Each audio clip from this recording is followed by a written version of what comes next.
Good morning, everybody. I am very pleased to welcome you all for this Good Morning BSN with a very interesting subject today with ethical and value-based leadership. We have the pleasure to host Victor Birikorang Danquah. He is MBA, is Managing Director of Zion Covenant Ventures and CEO of Biko Farms Company Limited. He is an independent management consultant specializing in the energy sector with over 30 years experience.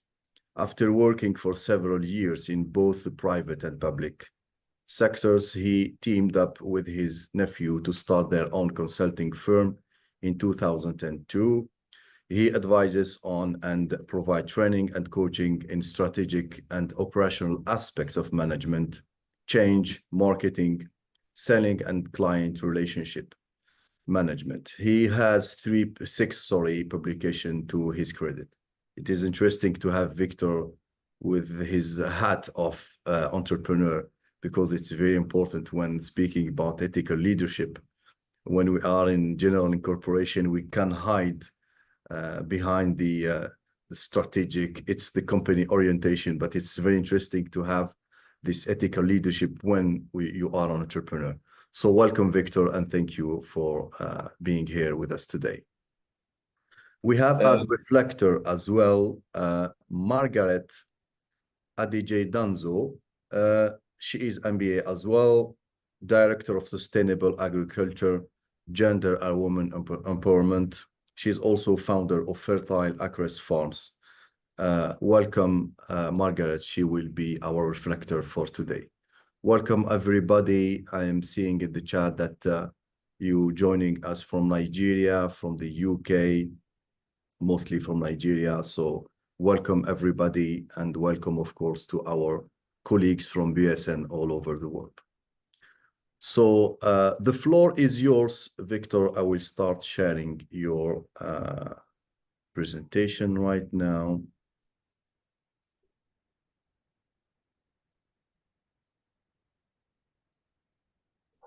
Is it okay for you, Victor? Yes, that's fine. The floor is yours. You have 15 minutes. All right. Thank you very much, Dr. Yasin, Annette, Margaret, Dr. everybody who joined. I thank BSN for giving me the opportunity to share this presentation with you.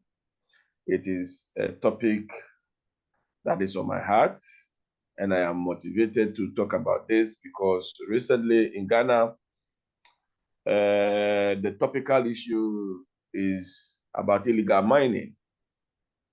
And the illegal mining has destroyed a lot of the water bodies that we have in Ghana. All the rivers have been polluted.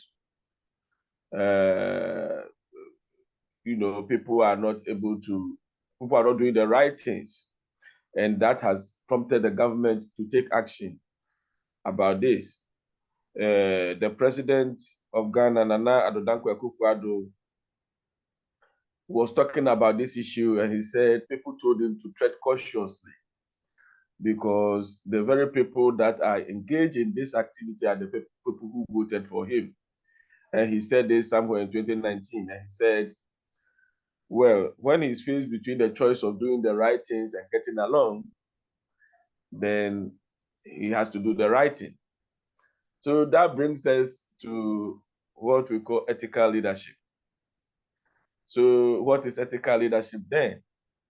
Ethical leadership is about doing the right things. When you are torn between making profits or making money and doing the right thing and not making as much money, as which one will you do? Which one will you choose?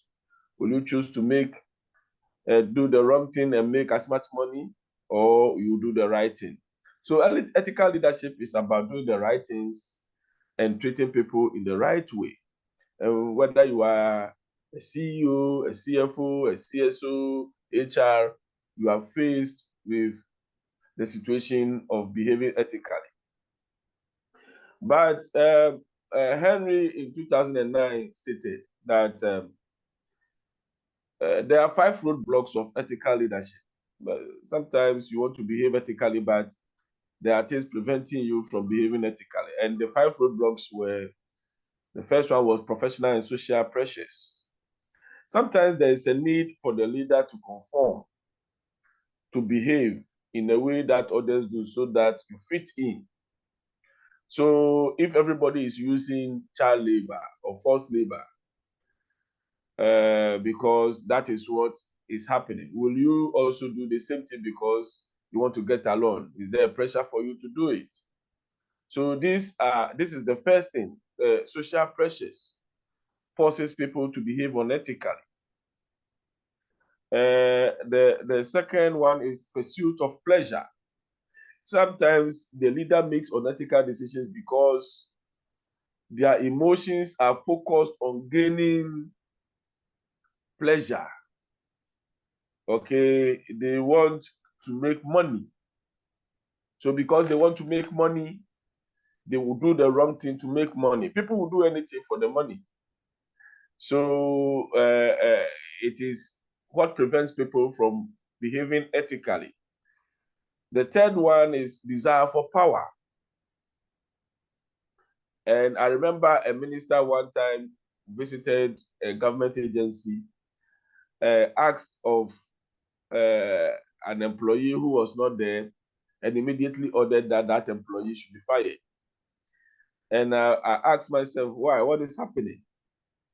Because you want to show power. You know, it's unethical to just wake up and say you are firing somebody. There are disciplinary procedures. So if somebody is not at work, the first thing to do is to query the person or to take the person through the disciplinary process. And if the person is guilty, then you do the right thing. But because the minister wanted to show power, he decided to fire. It's the order, fire the person. So these are the things that basically prevents people from behaving ethically. You want to show that you are powerful. The fourth one is pride, and they need to be a winner at all costs. So you want to win, even if what you are doing is wrong. Okay, you want to make unethical decisions because of the pride that you have. You don't want people to see you as weak. That is a major problem. And then also the final one is conflicting priorities. Conflicting priorities. What is important? Is it what is urgent now, or what is important now, or what? So when you have conflicting priorities, it prevents you from behaving ethically. So with this, in order to be demonstrate that you are an ethical leader, you need to put yourself in the shoes of the other person. So you ask yourself, how will I like to be treated in this situation? Dr. Asi, please, the next slide. So there are a lot of contexts in which we make ethical decisions. We have the legal context like employment rights, equal opportunities, or discrimination, fair pay. If people are working for you, you give equal opportunities to people from minority backgrounds, people from people with disabilities, and so these people, you are forced to make ethical decisions based on these. We have the regulatory context, health and safety. Do you provide health and safety measures in your workplace? Do you protect data? What about financial reporting? Do you manipulate figures just because you want finance from somewhere? These are all ethical decisions. Do you inflate your budget because you want to achieve? And then we also have social responsibility. Now, social responsibility has become a very topical issue now. How do you balance profits with community issues and so on? Good governance, codes of conduct. So when we are making ethical decisions, these are the areas that we look at. The culture of the people is also paramount, so you consider them. And then also there are organizational codes and statements that organizations have in place. How do we treat people? How do you do business? How do you deal with competitors? What is your relationship with your suppliers? All these things come into play when you are thinking about ethical leadership. So, Doctor, we move on to the next slides, and in the next slides, we see that there is a relationship between ethical behavior and the values of the person. Organizations' values directly influence the behaviors required from its employees. So if the organization has particular values, then it means that employees will be guided by those values. So that is why value statement is sometimes very, very important in organizations. You need to have a value statement that motivates employees to do the right thing at the right time. We must also understand that leaders often have their own personal values. So a leader may want profit at all costs, or want to make sure that the company makes as much profit as possible. The organization may also have values that deals with respecting others. And when there is a conflict between these two and the leaders' personal values take precedence, then on ethical behavior will take place. So Barrett in 2010 defined values-based leadership as a way of making authentic decisions that build the trust and commitment of employees and customers. So you must make decisions based on your authentic self. You need to understand yourself. You need to know your weaknesses. You need to work around so that you can do the right things at the right time. Now, Barrett identifies several levels of leadership consciousness. And that is the next slide. And according to Barrett, there are 7 levels of leadership consciousness that helps leaders to understand where they may be as a leader, and for leaders to use it to think about how they might improve. And this is modeled around the Maslow need hierarchy. It was amended to include 2 more, making 7. We have the survivor consciousness, we have the relationship consciousness, we have the self-esteem consciousness, we have transformation consciousness, we have internal cohesion consciousness, making a difference consciousness.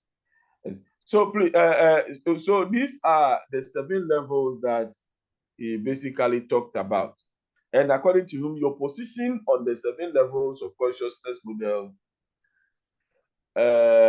determines your leadership qualities or your leadership situation. So, for example, if you find yourself at level 4, transformation consciousness, then it means you are a facilitator or influencer. You have a positive focus on continuous renewal, and you will be a leader that promotes learning and innovation. You will be a team builder and a leader that empowers others.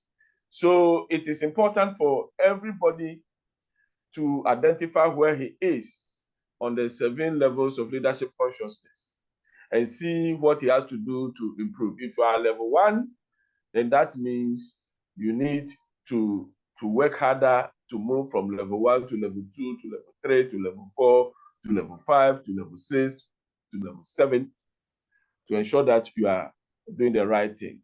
So in all these discussions, we have to behave ethically. So what are the guidelines for ethical leadership? What are the guidelines? And basically, You set clear standards for ethical conduct, like you provide examples so that employees will imitate and identify with you.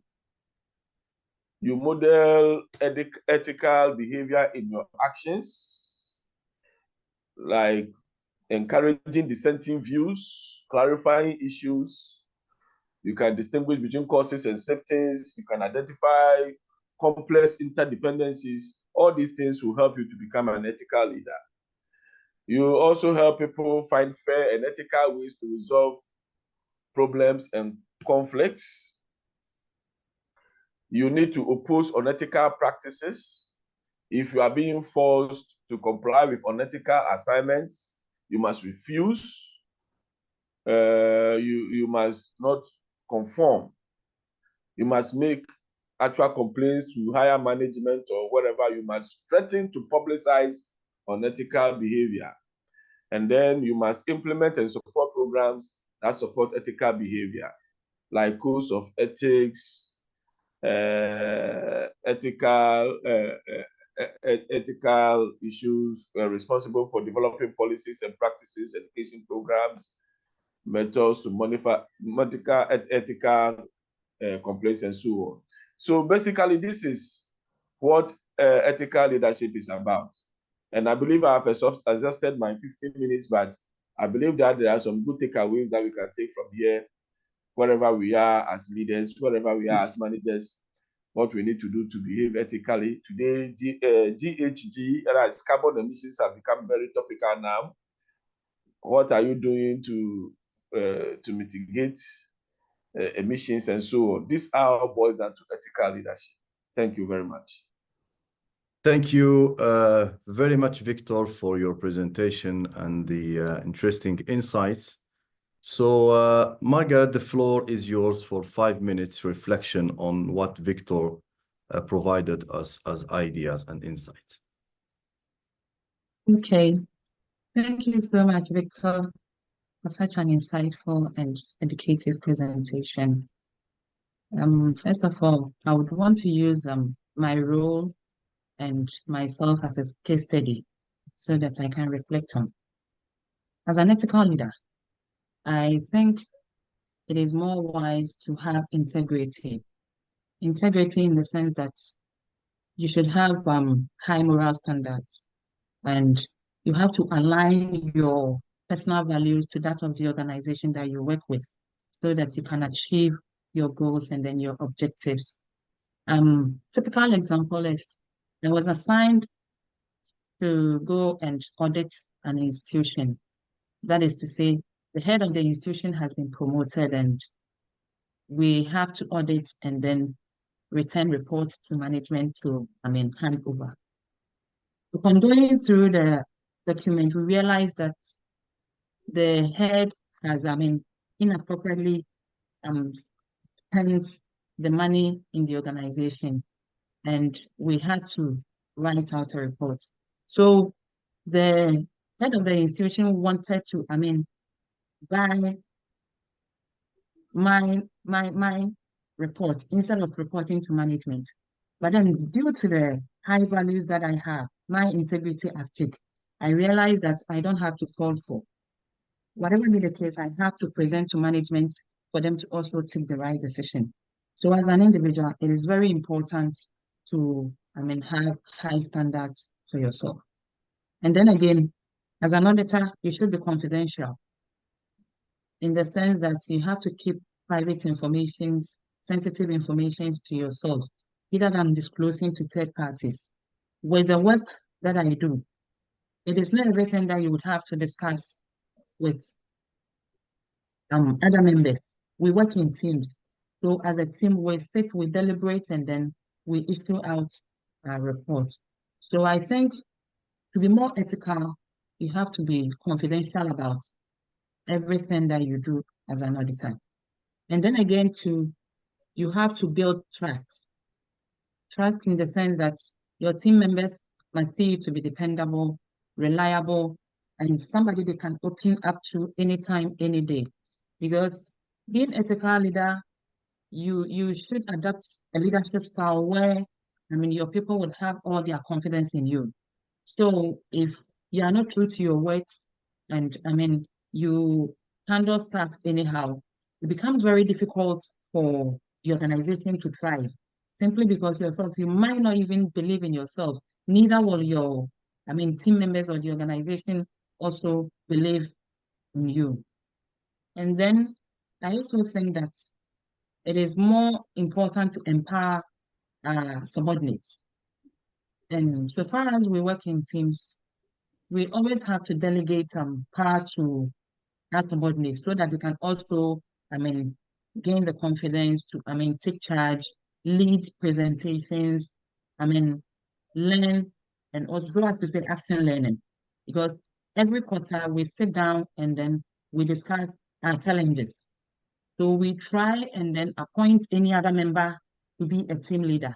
So as to say, we try to empower every member to become that leader that we are looking out for. And then again, I also think that as a leader, it is more ethical to be accountable, especially in the organization that you work with and then the community that you work with. You have to take responsibility of your actions. You have to take charge of the decisions that you take, being it in a good way or in a bad way.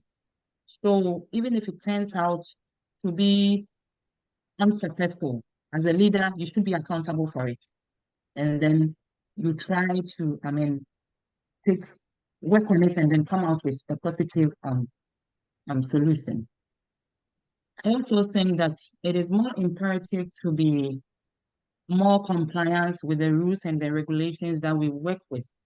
Because if you go contrary to that, it hinders the progress of the organization within which you work with. So I think these are the key areas that I would want to, come on as auditor, as a business owner, and then as director for sustainable agriculture. And then again to Victor, I would want to know if you've ever had such an experience. Have you ever come across an ethical boss, and how was his attitude towards the organization? If yes, if you can share your thoughts on that. All right. Thank you very much. I when I was working for Zion Coastal Development Authority, I was the director of communications at the time, and one issue came up about where we sat down, we were reviewing applications, and we had to employ people to come and fill some positions. And the director said, look, some other individuals have brought applications without their date of birth and so on and so on. So they were going to be disqualified based on the applications that they brought. You know, the director, the boss, for him, his mind was like, look, we have to know your age, we have to know this, we didn't do that, so you have been fired. I had to tell him, no, please, let's look at legislation. It is unlawful to discriminate on grounds of age, sex, sexual orientation, and so on when you are making offer for employment. So to sit here and disqualify people based on those information will be unethical. It's important to invite them for interview and judge them based on their competence, whether they'll be able to deliver or not. You know, it became a very heated debate, but I had to use the moral case, the business case, and the legal case to argue my way. And they later saw reason with what I was saying. A lot of these things has happened in the corporate world. Sometimes you are HR and the production manager just wants to fire a recalcitrant worker. You know, you are HR. You know the procedure. Do you just go along with production manager and say, look, you are fired? No. You know, we have oral warning. We have written warning. We have disciplinary meetings where the person has the right to be accompanied. You know, when you are in HR, that is what you need to do. You need to stand your ground. Tell this is what you have to do to ensure that. Now, in my another is my farm as I'm the CEO anyway for Pico Farms, and sometimes I'm torn between using organic fertilizers and inorganic. You know that inorganic fertilizers are causing a lot of damage, destroying the atmosphere and so on. But inorganic fertilizers are cheaper than organic. So you make a decision. All these things are ethical issues that confront us as. Thank you, Victor. Sorry, maybe to interrupt you. We have some interesting as well questions. Thank you very much, Margaret, for the reflection and the question as well for Victor. I think it was very important to have also another perspective on some real cases. We will do first in, first out. So I will start by Bruno's question.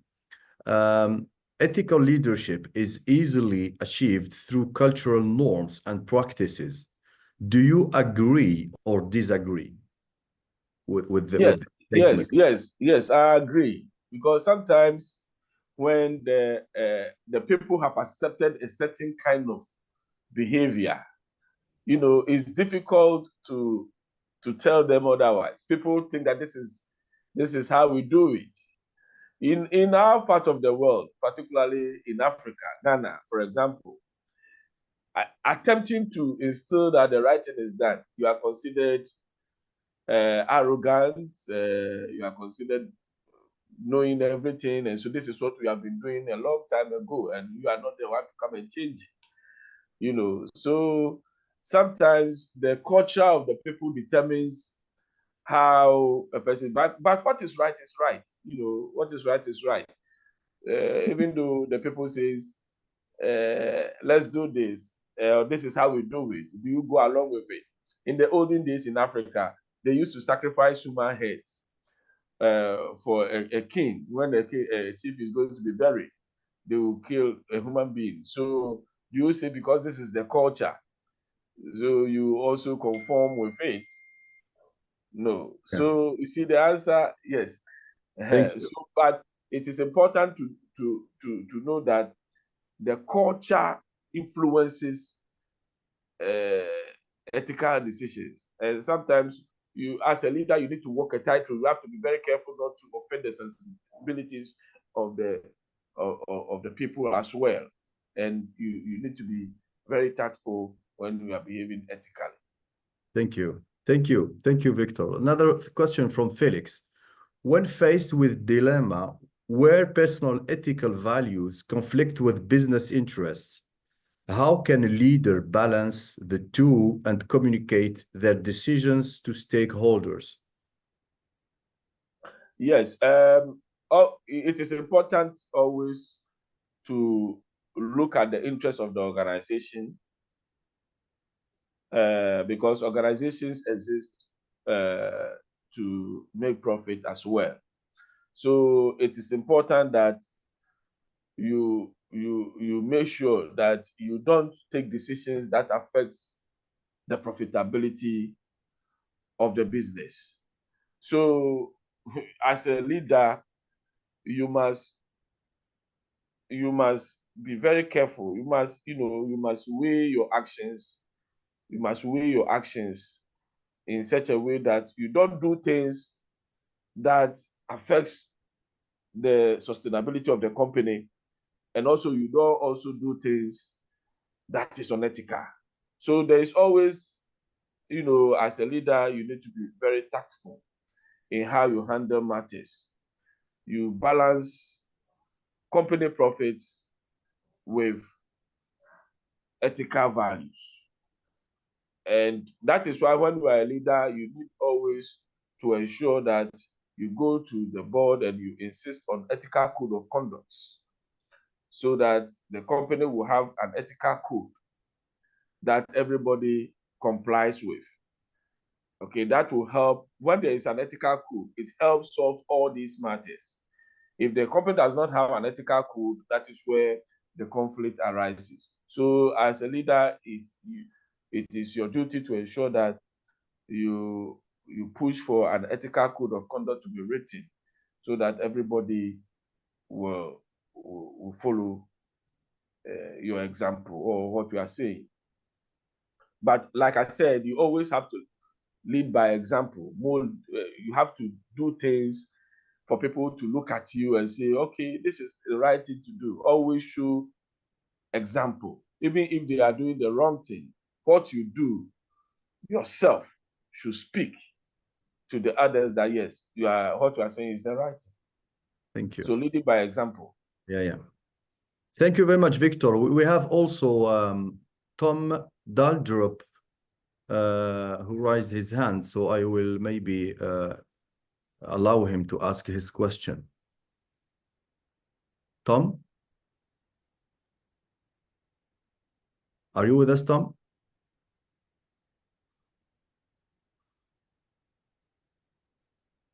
Tom, if you're there, He's muted. I think he's...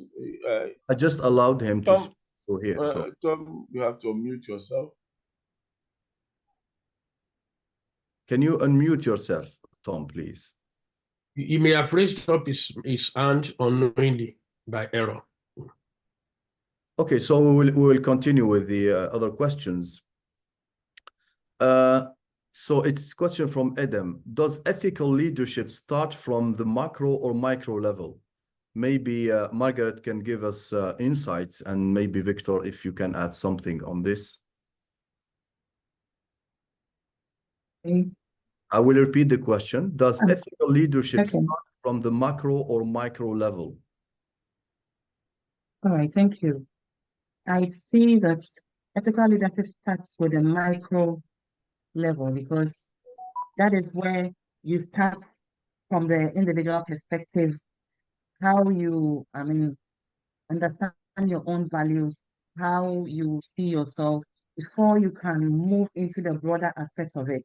Because there is a saying that charity begins at home.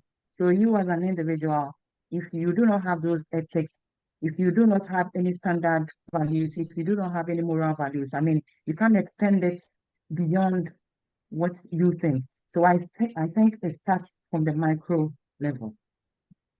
Thank you very much, Margaret. Victor, do you want to add something on Margaret? Yes, I agree with Margaret. Organizations, normally the culture of organizations begins with the owner, the person who started the company. What were his values? What were the things that he advocated for? As the company grows, the values that the owner brought becomes the culture, becomes the norm of the organization. So basically it starts from the micro level before it becomes the organization team, because it becomes a macro. So when you join, you see, and then that is where the trade-off comes in, because when you join, you are coming in with your own values, but since for over a period of time, the culture that was started by the leader or the owner, the person who started it, has been embedded in the organization. Your values will now, if it is different from that one, then so basically you are coming in with your own values or ethical standards, let me say.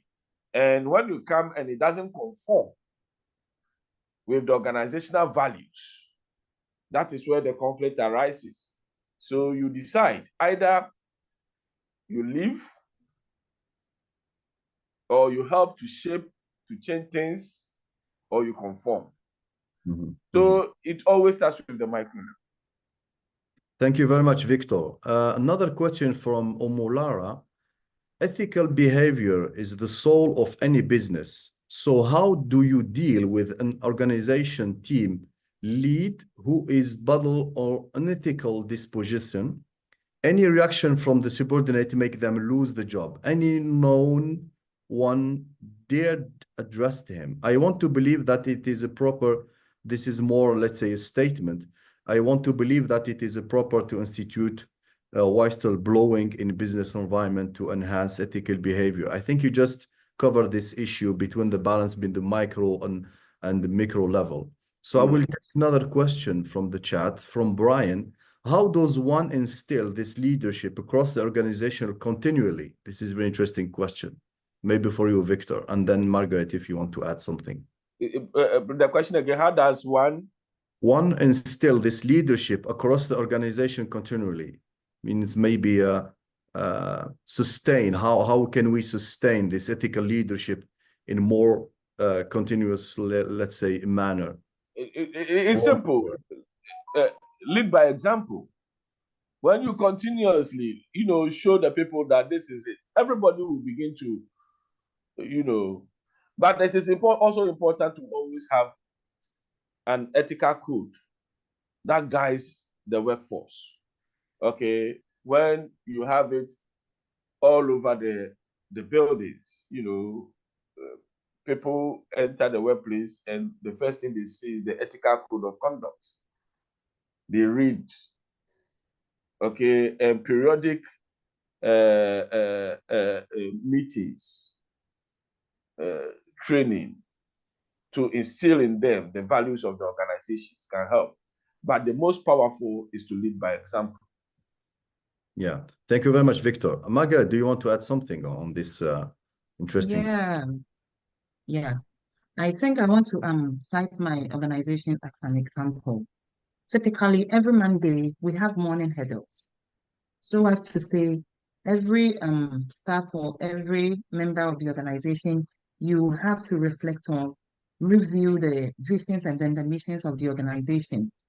So even beginning of the week, you would have to know your purpose of coming to work. You would want to know the goals ahead of you that you would want to achieve within that week. So I think that to instill that leadership in everyone, we have to constantly or deliberately remind ourselves of our purpose of being with that particular organization. Thank you. Thank you very much, Margaret. We have also another comment from Shaba Mohammed. Ethical leadership can also be imbibed or learned from the macro level from an established organization. Mustafa also, Omotaoyo, gave interesting insight. If we agree leadership involves setting a model and examples, we can say leadership starts at the macro level and percolates to the micro level, as Victor rightly says, that it starts from the owner or HR business. The organizational values are outlined and displayed with the expectation of organizational-wide alignment. To this end, I think it's micro trajectory. So I think we have here two perspectives. If maybe I can add something on this. I think Jim Collins had something very interesting on his book, Good to Great, in terms of leadership, saying that, of course, we have all the cultural aspects, and they speak about three levels, the culture of discipline and disciplined thoughts and disciplined action as well. And it's interesting because he highlights the fact that it's very important to have the clear structure and organizational structure, which will, of course, clarify all the what is the ethical framework, because it can differ from organization to another.